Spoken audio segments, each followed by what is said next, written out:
बहुत पुराने समय की बात है। एक ऐसे वीर जिसके नाम से आज भी बुंदेलखंड और ग्वालियर भिंड की मिट्टी गर्व से चमक उठती है, महाराज सलाक कल्याण सिंह। कहा जाता है कि सलाक कल्याण सिंह का जन्म एक तेजस्वी क्षत्रिय कुल में हुआ था। उनके पिता महाराज सुलक्षणपाल देव कहलाते थे, जिन्हें सलकपाल या सलक्षपाल के नाम से भी जाना गया। वे धर्मनिष्ठ, न्यायप्रिय और पराक्रमी राजा थे। उनकी रानी देवी सुहासिनी एक विदुषी और धर्मप्रायण स्त्री थीं। राजकुमार कल्याण सिंह ने बचपन से ही युद्ध विद्या, घुड़सवारी, धनुषबाण और तलवार का प्रशिक्षण लिया।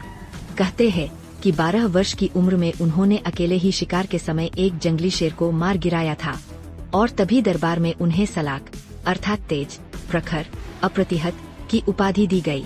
जब सुलक्षणपाल वृद्ध हुए तब सलाक कल्याण सिंह ने शासन संभाला। उनका राज्य क्षेत्र ग्वालियर, भिंड, मुरैना और बुंदेलखंड की सीमाओं तक फैला हुआ था। उन्होंने अपने शासन को धर्म और शौर्य के 2 स्तंभों पर खड़ा किया। उनकी राजधानी कल्याणगढ़ नाम से प्रसिद्ध थी, जिसका आज भी लोक में स्मरण होता है। सलाक कल्याण सिंह ने अपने राज में किसानों को भूमि अधिकार दिए, जलतालाब बनवाए और गांवों के चारों ओर रक्षा दीवारें खिंचवाईं। उनके दरबार में विद्वान, संगीतज्ञ और सैनिक तीनों का समान आदर था। कहते हैं उत्तर दिशा से एक शक्तिशाली रजवाड़े की सेना ने उनके राज्य पर धावा बोला। सेना संख्या में कई गुना अधिक थी, पर सलाक कल्याण सिंह पीछे नहीं हटे। 3 दिन और 3 रात चले उस भीषण युद्ध में उन्होंने अपनी पूरी शक्ति झोंक दी। उनकी तलवार बिजली की तरह चमकती थी। हर वार के साथ रणभूमि जय कल्याण सिंह के नारे से गूंज उठती थी।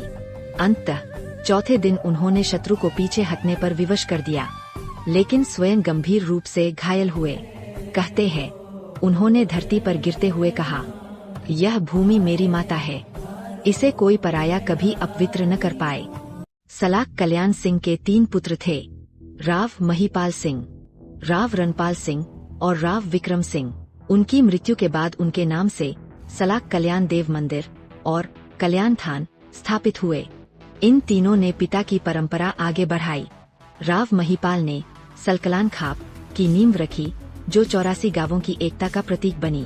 राव रणपाल ने दक्षिण दिशा में राज्य का विस्तार किया, जबकि विक्रम सिंह ने मंदिर और किले बनवाए।